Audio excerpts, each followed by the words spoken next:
కలిస్తేనే ఆ రెండిటి రంగరింపుతోనే కార్యక్రమం రక్తి కడుతుంది. సో కొంతమందికి అది, కొంతమందికి ఇది ఇష్టంగా ఉంటుంది. మహిళలకు జనరల్గా కొంతమంది మాటలు కూడా కావాలంటారు, కానీ చాలా మట్టుకు పాటలే ఇష్టం ఉంటుంది మహిళలకి. సో మరి మాటలు అనేవి మనకు కూడా తప్పవు. అయితే ఇక్కడ హైదరాబాద్ నగరంలో బాబా వచ్చినటువంటి పని గురించి అది మనం ఎన్నోసార్లు చెప్పుకున్నాము. ఈరోజు నాకు బాబా యొక్క విశ్వ కార్యం గురించి, ఆయన ఎందుకు వచ్చారు, ఏం చేశారు, కొత్త వాళ్ళు ఎవరికైనా బాబాను పరిచయం చేసినప్పుడు వాళ్ళు అడిగే ప్రశ్నే అది. బాబా ఏం చేశాడండి, వచ్చాడు వెళ్ళిపోయారు, ఏం చేశారండి అంటుంటారు. అది अगर कोई नए आदमी को बाबा को हम परिचय कराए तो पहला प्रश्न यही उठता, बाबा क्या करे। तो बाबा क्या करे ये अगर कोई भी बोल सके वो वही है जो उनके समानता से वो अनुभव जो लेते हैं वही बोल सकते हैं, वो है सद्गुरु। బాబా ఎవరు, ఏం చేశారు, ఎవరు అంటే ఏమైనా 4 మాటలు చెప్తామేమో, కానీ బాబా ఏం చేశాడు అంటే మాత్రము మనం ఏమీ చెప్పలేము. ఈ విషయంలో బాబానే స్వయంగా 2-3 సందర్భాల్లో నేనెవరిని అనే ప్రశ్న వేశారు. అందరూ ఎవరికి తోచినట్టుగా వాళ్ళు చెప్పారు, ఎన్నో రకాలుగా చెప్పారు వాళ్ళ అనుభవాలను చెప్పి. అందుకని మీరు భగవంతుడు అని. కొంతమంది మీకంటే గొప్పవారెవ్వరు మాకు ఇంతవరకు కనిపించలేదు అన్నారు. బాబా సంతోషపడ్డారు, ఎందుకంటే దాంట్లో నిజాయితీ ఉంది ఆ సమాధానంలో అని. సో సరేలే, నీకు ఇంకొక నాకంటే గొప్పవాడు దొరికేదాకా నన్నే పట్టుకోలే అన్నారు బాబా.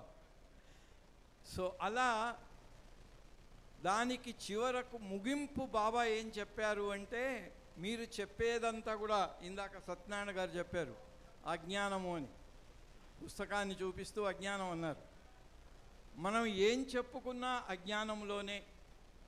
మనం ఏం చెప్పుకున్నా మన యొక్క బుద్ధిని ఆధారంగా చేసుకొని మనం చదివింది విన్నది మనకేదో మనకంటూ జరిగిన అనుభవాన్ని రంగరించి చెప్తాం.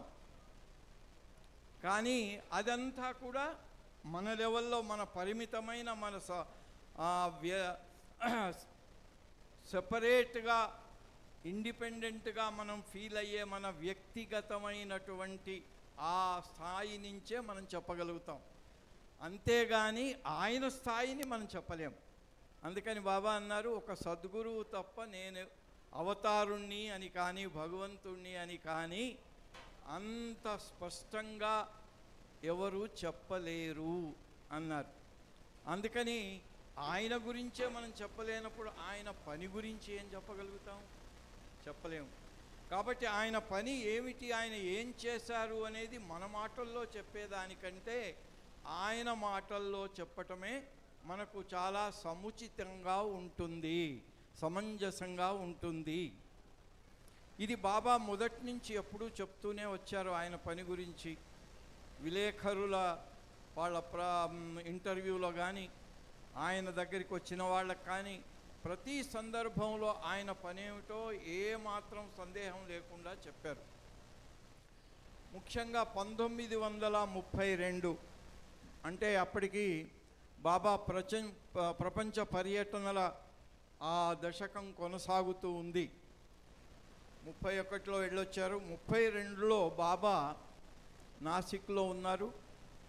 ఆయన జన్మదినం కూడా జరుపుకున్న సందర్భంగా బాబా 2 సందేశాలు ఆయన పని ఏమిటో చాలా స్పష్టంగా చెప్పారు.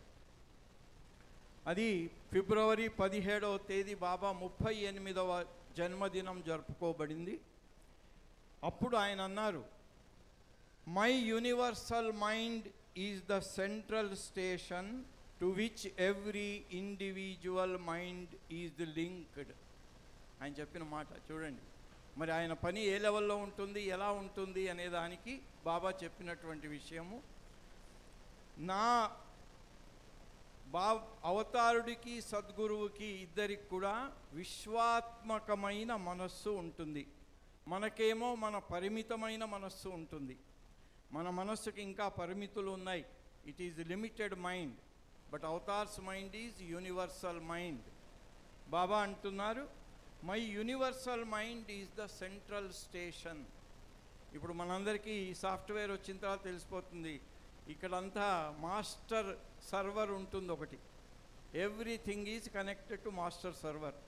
అన్ని పీసీలు అన్నీ కూడా మాస్టర్ సర్వర్కు కనెక్ట్ అయి ఉంటాయి. I'm correct? అది. సో బాబా అంటున్నారు, అలాంటి మాస్టర్ సర్వర్ కూడా చాలా చిన్నదే ఇది. కానీ యావత్ విశ్వంలోని పరిమిత మనస్సులన్నిటినీ కలిపి ఉంచే అటువంటి మెంటల్ స్టేషన్, సెంట్రల్ స్టేషన్, అది నా యూనివర్సల్ మైండ్ అంటున్నారు బాబా. కాబట్టి so wherever a person may be, ఇప్పుడు నేనున్నాను, మీరందరూ వింటున్నారు కాబట్టి నేనేదో మాట్లాడుతున్నాను, మీరందరూ వింటున్నారు అనుకుంటున్నాను నేను. కానీ దూరంగా ఉన్న వాళ్ళు ఎవరు కూడా నా మాటలు వినలేరు, వాళ్ళు అక్కడ వింటున్నారనే విషయం కూడా నాకు తెలియదు.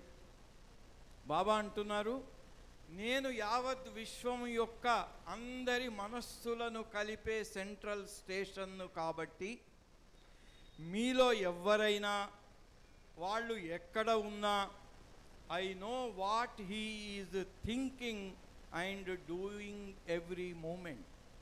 చూడండి, ఆయన యొక్క ప్రతి క్షణం ఆయన అనుభవించే అనుభూతి ఏమిటి అంటే, ఆయన మన మధ్యన ఉండి విశ్వమంతా తిరిగారు, దర్శనాలు ఇచ్చారు, సహవాసులు చేశారు.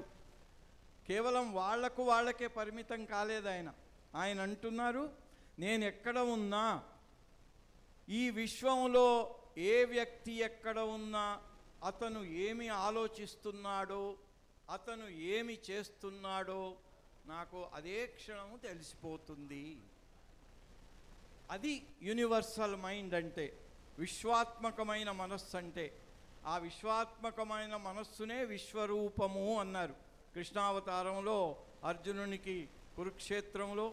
తర్వాత ధృతరాష్ట్రుని సభలో 2 సార్లు ఆయన తన విశ్వరూపాన్ని చూపించారు అన్నారు.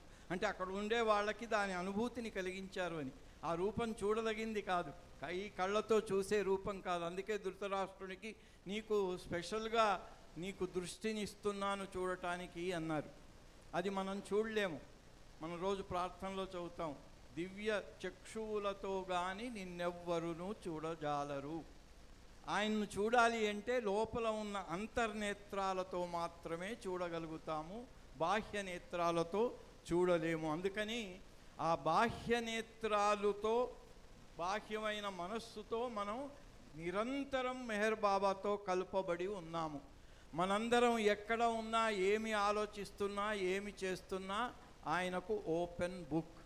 అదే బాబా ఈ సందేశంలో 1932 17th ఫిబ్రవరి రోజున చెప్పినటువంటి సందేశం. ఇంకా దాని కంటిన్యూవేషన్లో నెక్స్ట్ డే చెప్పారు. అంటే ఆయన పని ఏమిటో ఈ సందేశంలో ఆయన చాలా స్పష్టంగా చెప్పటం జరిగింది. చెప్పి ఆ పని గురించి మనం ఎంతవరకు తెలుసుకోగలుగుతాము అనే విషయాన్ని కూడా ఆయన చెప్తూ ఫస్టే ఆయన ఏం చెప్పారంటే, you will never be able to understand my universal work. ఎందుకంటే మనం పరిమితమైన వాళ్ళము. నేను ఇక్కడ ఉన్నానంటే ఈ మాత్రమే చూడగలుగుతాను, ఈ గోడ అవతల ఏముందో నాకు తెలియదు. ఆయనేమో యావత్ విశ్వమంతా ఎక్కడ ఉన్నా, ఎవరు ఏం చేస్తున్నా ఆయనకు విదితం. ఇంకా ఆయన పని నేనేమి ఎలా తెలుసుకోగలుగుతాను? నేను ఇంత మాత్రమే తెలుసుకోగలుగుతాను. ఆయన యావత్ విశ్వమంతా ఎక్కడ ఎవరున్నా, ఏం చేస్తున్నా, ఏమి ఆలోచిస్తున్నా ఆయన నిరంతరం తెలుసుకోగలిగిన ఆయన పనిని ఇక్కడ మాత్రమే చూడగలిగిన నేను ఎలా తెలుసుకోగలుగుతాను? తెలుసుకోలేను. అందుకని బాబా అంటున్నాడు, you will never be able to understand my universal work. నేను చేసేది యూనివర్సల్ వర్క్. ఎందుకు యూనివర్సల్ వర్క్ అంటే యూనివర్స్లో ఉండే వాళ్ళందరి కోసం ఆయన ఎక్కడ ఏ ప్లేసులో కూర్చొని ఉన్నా, అయ్యో బాబా ఇక్కడే ఉన్నాడు కదా, ఇక్కడే ఉన్నాడు, కానీ ఆయన విశ్వమంతా ఆయన పని జరుగుతూనే ఉంది. ఆయన చేతి వేళ్ళు ఇలా ఇలా ఇలా తిరుగుతూ ఉండేవి ఎప్పుడు. అది సంకేతం అట. ఆ చేతి వేళ్లతోని యావత్ విశ్వమంతా కూడా ఆయన సందేశము ఫ్లాష్ అయిపోయేది. పాతకాలంలో టెలిగ్రాములు ఉండేవి. టెలిగ్రాములు ఇలా ఇలా కొట్టడమే, ఇలా ఇలా కొట్టే వాళ్ళు టెలిగ్రామ్ ద్వారా సందేశాలు పంపిస్తుండేవారు. త్రూ సౌండ్ సిలబుల్స్, సౌండ్ ద్వారా పంపిస్తూ ఉండేవాళ్ళు ఆ టెలిగ్రామ్స్. సో బాబా చేతివేళ్ళు ఎప్పుడు కూడా ఎక్కడ కూర్చున్నా ఇలా ఇలా ఇలా ఇలా అంటే ఆ విశ్వ కార్యం నేను ఎక్కడ ఉన్నా, విశ్వంలో ఎక్కడ ఎవరున్నా, ఏం చేస్తున్నా, ఏం ఆలోచిస్తున్నా నాకు తెలుసు అనేది వాళ్లకు తెలిసినా తెలియకపోయినా ఆయనకు తెలుసు. కానీ వాళ్లకు ఆయనకు తెలిసిన వాళ్ళు కూడా ఉంటారు. ఆధ్యాత్మిక పాలక వర్గంలో 7,000 మంది ఉంటారు, 5 సద్గురువులు ఉంటారు, భగవత్ సాక్షాత్కారం పొందిన వాళ్ళు 56 మంది ఉంటారు. వీళ్ళంతా కూడా బాబా పనిచేసే పనికి ఎప్పుడూ బాబాకు రిపోర్టింగ్ చేస్తూ ఉంటారు. వీళ్ళు ఎక్కడ ఏం జరుగుతుందో ప్రతి నగరంలో ప్రతి చోట నా ఏజెంట్స్ ఉన్నారన్నారు బాబా, ప్రతినిధులు. వారు ఎప్పటికప్పుడు నాకు మెసేజెస్ పంపిస్తూ ఉంటారు. ఆ మెసేజెస్కు నేను వెంటనే సమాధానం ఇస్తూ ఉంటాను. నేను ఎక్కడ ఉన్నా, ఏం చేస్తున్నా, దర్శనం ఇస్తున్నా, మనుషులను ఆలింగనం చేసుకుంటున్నా, ఏం చేస్తున్నా వాళ్ళిచ్చే ఇన్ఫర్మేషన్కి వెంటనే నేను సంకేతాలు చేస్తుంటానన్నాడు. ఈ విషయం 1930లో బాబా గోళికాయలు ఆడుతున్నారు అందరితోని. నౌషేర్వాన్ సాతా అని ఆయన నగర్ నుంచి వచ్చాడు, చూశాడు, ఏంటి అవతారుడు దేవుడు ఈయన గోళికాయలు ఆడటం ఏంటి అని ఒక ఆలోచన వచ్చిందట ఆయన మనసులో. చిన్నపిల్లలు ఆడుకుంటారు, పెద్దవాళ్ళు కూడా ఆడరు, పెద్దవాళ్ళు చూసి నవ్వుతారంతే. ఈయన అవతారుడు సాక్షాత్తు దేవుడై ఉండి గోళికాయలు ఆడుతున్నాడేంటి అన్నాడట. ఆయన వచ్చి అక్కడ నిలబడగానే బాబా గోళికాయల ఆట ఆపేసి వచ్చి ఆయన లోపలికి తీసుకెళ్ళి కూర్చోబెట్టి ఆయనకు చెప్పాడు, నేను గోళికాయలు ఆడుతున్నాను అనుకుంటున్నావు కదా నువ్వు. ఆయన ఇంకా చెప్పనే లేదు, బాబాను ప్రశ్న కూడా అడగలేదు. బాబా చెప్పాడు కదా, ఎవరు ఏం ఆలోచిస్తున్నా వెంటనే నాకు తెలిసిపోతుంది అని బాబా ఆయనకు చెప్తూ, నేను గోళికాయలు ఆడినా, ఇవన్నీ గాలిపటాలు ఎగరవేసిన, క్రికెట్ ఆడినా, లేదా మీతో కూర్చొని ముచ్చట్లు పెట్టినా, ఏం చేసినా కూడా ఇది బాహ్యంగా మీకు కనిపించేది. దాని ద్వారా యావత్ విశ్వమంతా కూడా నా కోసం పనిచేసే ప్రతినిధులకు ఎప్పటికప్పుడు నేను సందేశాలు పంపుతూ ఉంటాను. పంపటం కోసమే ఇవన్నీ నేను ఎంచుకుంటుంటాను. నేను ఎక్కడ కూర్చోను, యాక్టివ్గా తిరుగుతుంటాను. ఆడటమో, చేయటమో, మీతో మాట్లాడటమో, ఏదో ఒకటి చేస్తూ తద్వారా అంతర్గతంగా నా మెసేజెస్ యావత్ విశ్వమంతా ఉన్నటువంటి నా ప్రతినిధులకు నా విశ్వ సందేశం వెళుతూ ఉంటుంది అన్నారు బాబా. అది దానికోసం బాబా అది మనకు చెప్పిన విషయం ఏమిటి అంటే, you will never be able to understand my universal work. మనకు తెలిసేదేమిటి, ఆయనలాగా నౌషేర్వాన్ సాతాలాగా బాబా గోళికాయలు ఆడుతున్నారు, అదే మనకు తెలుసు. గోళికాయలు ఆడుతూ ఆయన ఏం చేస్తున్నాడు అనే విషయం మనకు తెలియదు. అది నా యూనివర్సల్ వర్క్. అంతర్గతంగా ఆయన చేసే విశ్వాత్మకమైనటువంటి పని, అది మీకు తెలియదు అని చెప్పారు. అది చెప్పి నెక్స్ట్ ఏమంటున్నాడు బాబా, నా యూనివర్సల్ వర్క్లో దాంట్లో 2 భాగాలు. మన సురేష్ ఆయన గోస్లే గారు అక్కడ చెప్పారు రామాయంపేటలో. బుద్ధుని కథ చెప్పాడు ఒకటి. నాకు కొంచెం సమయం గుర్తు చేయండి. ఓకే, బుద్ధుని కథ చెప్పారు. చెప్పి ఏమన్నారు, బుద్ధుడు భిక్షాటనకి వెళ్ళాడట. వెళ్తే ఆయన చూశాడట, ఆ బుద్ధుడు తీసుకెళ్ళినటువంటి భిక్షాపాత్ర డర్టీగా ఉందట. ఆ యజమాని ఏం చేశాడు, ఆ భిక్షాపాత్రను శుభ్రంగా కడిగి తుడిచి ఆయన చేతిలో పెట్టి అప్పుడు భిక్ష వేశాడట. ఎందుకు, ఈయనకు ఆ పాత్ర డర్టీగా ఉంది కాబట్టి దాంట్లో తినే వస్తువు ఎలా వేయాలి అని వేయలేదట. తర్వాత బుద్ధుడు ఆ భిక్ష తీసుకున్నాడు, వెళ్ళిపోతున్నాడట. ఆయన అన్నాడు, స్వామి భిక్ష ఇచ్చాను, మీరు నాకు ఆశీస్సులు ఇవ్వలేదు కనీసం నాకు ఆశీర్వచనం ఇవ్వలేదు అని అన్నాడట బుద్ధుడు. అంటే బుద్ధుడు అన్నాడట, నాయన నువ్వేం చేసావు, నాకు భిక్ష ఇచ్చే ముందు నా భిక్షా పాత్ర డర్టీగా ఉందని దాన్ని కడిగావు, కడిగి తుడిచి దాంట్లో భిక్ష వేసి ఇచ్చావు. నేను కూడా చూశాను, నేను ఇవ్వాల్సిన బ్లెస్సింగ్స్కి దాని పాత్ర నీ హృదయం. నువ్వు ఎట్లయితే భిక్షను నా భిక్షా పాత్రలో వేసావో, అది డర్టీగా ఉందని కడిగి తుడిచి వేసావో, అలాగే నేను నా బ్లెస్సింగ్స్ అంటే ఏంటి, నా ప్రేమ అనే అటువంటి బహుమానం నీకు ఇవ్వటానికి నీ హృదయం డర్టీగా ఉందిరా నాయన. అందుకని ముందు దాన్ని శుభ్రం చేసుకుంటే ఒక నెల రోజుల తర్వాత వస్తాను, అప్పుడు నీ హృదయాన్ని నువ్వు శుభ్రం చేసుకుంటే దాంట్లో వేస్తాను, నేను ఇచ్చే ప్రేమ అనే భిక్షను దాంట్లో వేస్తాను అన్నాడట. అలాగే బాబా అంటున్నాడు, ఇప్పుడు ఈ మెసేజ్లో బాబా చెప్తున్నాడు, ఆయన యూనివర్సల్ వర్క్ గురించి చెప్తూ ఆయన ఏమంటున్నాడు, I have to cleans the world completely. నేను ఈ ప్రపంచాన్ని మొత్తంగా క్లీన్ చేయవలసి ఉంది. అక్కడ బుద్ధుడేమో ఆ యజమాని అన్నట్టు, నువ్వే క్లీన్ చేసుకోరా, నెల రోజుల తర్వాత వస్తానన్నాడు. ఇక్కడ బాబా ఏమంటున్నాడు, క్లీన్ చేసే పని కూడా నేనే చేస్తాను అంటున్నాడు. I have to cleans the world completely. ఎందుకంటే నా ప్రేమ అనేది వేయటానికి ఈ హృదయ క్షేత్రాలన్నీ కూడా అది దాన్ని రిసీవ్ చేసుకునే లెవెల్లో శుభ్రంగా ఉండాలి. ఆ శుభ్రంగా లేవు. అందుకని బాబా తన పనిని పోస్ట్పోన్ చేస్తూ వచ్చాడు. ఇదిగో రేపే అన్నాడు, కూర్చోమన్నాడు. 1932లో అమెరికాలోనే నేను మాట్లాడేస్తానన్నాడు. ఆ మాట ద్వారా ఆయన ఇవ్వటానికి వచ్చిన దానికోసం ఈ హృదయాలన్నీ పరిశుద్ధంగా క్లీన్గా ప్రిపేర్డ్గా లేవు గనుక బాబా అంటున్నాడు, I have to cleans the world completely అన్నారు. దీనికోసం బాబా మెహరాబాదులో మొట్టమొదటి, ఇది చెప్పింది 1932, 1924-25లో బాబా ఏం చేశారు, అక్కడికి వచ్చిన వాళ్ళని ఈరుచ్ షా అనే ఆయనకి సబ్బులు ఇచ్చి, ఈ సబ్బులు బాగా రుద్ది వీళ్ళకు స్నానాలు చేయించు ముందు, నా దగ్గరికి దర్శనానికి వచ్చే ముందు అని చెప్పి ఆయన బాహ్యంగా వీళ్లకు శుభ్రం చేసినట్టయితే, బాబా నేను ఆలింగనం ఇచ్చి అంతర్గతంగా శుభ్రం చేస్తాను, అప్పుడు వాళ్ళు లోపల బయట శుభ్రమైపోతారు. యహస్మరేత్ పుండరీకాక్షం సహ బాహ్యాభ్యంతర శుచి.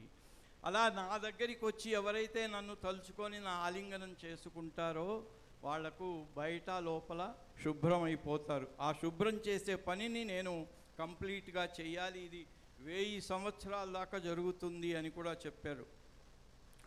అది కాకుండా ఇంకా the greatest work of this advent in this union of the east and west అన్నారు బాబా.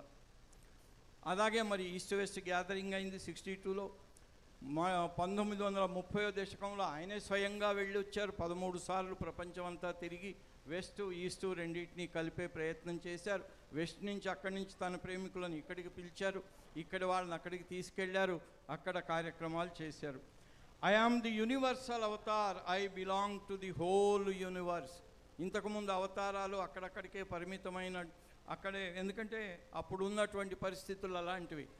జొరాస్టర్ కానీ రాముడు, కృష్ణుడు, బుద్ధుడు, జీసస్, మొహమ్మద్, అవి ఇప్పుడు బాబా వచ్చి ఆయన చేసిన యూనివర్సల్ వర్క్, ఆయన తిరిగినటువంటి యూనివర్సల్ టూర్స్ అన్నీ కూడా ఇంతకుముందు ఎప్పుడూ జరగలే. అందుకని బాబా అంటున్నాడు, ఇన్ దిస్ అడ్వెంట్ నాది I am universal avatar, I belong to the whole universe. యావత్ విశ్వానికి, ఏ అవతారుడైనా యూనివర్స్ అంతరికి, కానీ ఆయన పని మాత్రం ఇప్పుడు యావత్ విశ్వానికి ఆయన పని చేసేసారు ఆయన.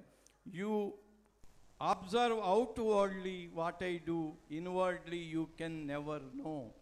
బాబా అన్నాడు, మీరు బయటిది నేను నా బయటి కదలికలను మూమెంట్ని ఇదే చూడగలుగుతారు, కానీ ఆంతరంగికంగా నేను చేసే పనిని మీరెప్పుడూ చూడలేరు అన్నారు.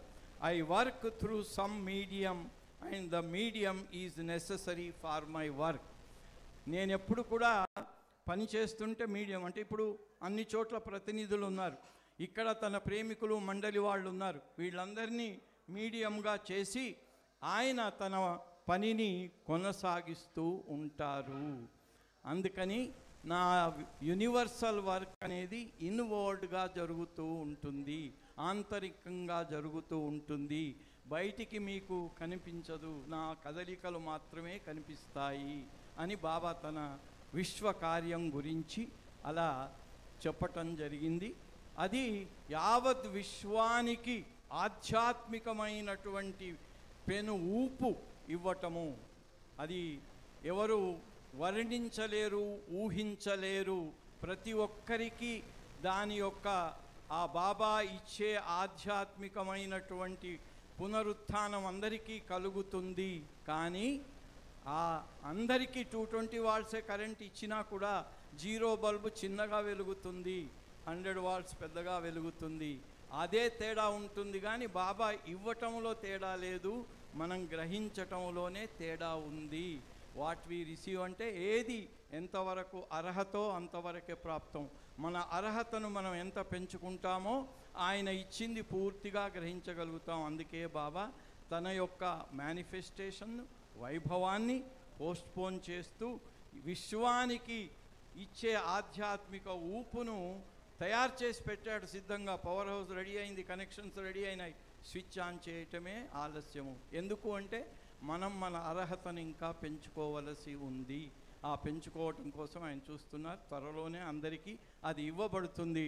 మన అర్హతను బట్టి మాత్రమే మనం దాన్ని పొందగలుగుతాం. అవతార్ మెహర్ బాబా కీ జై. అవతార్ మెహర్ బాబా కీ జై. Thank you sir. అవతార కార్యం గురించి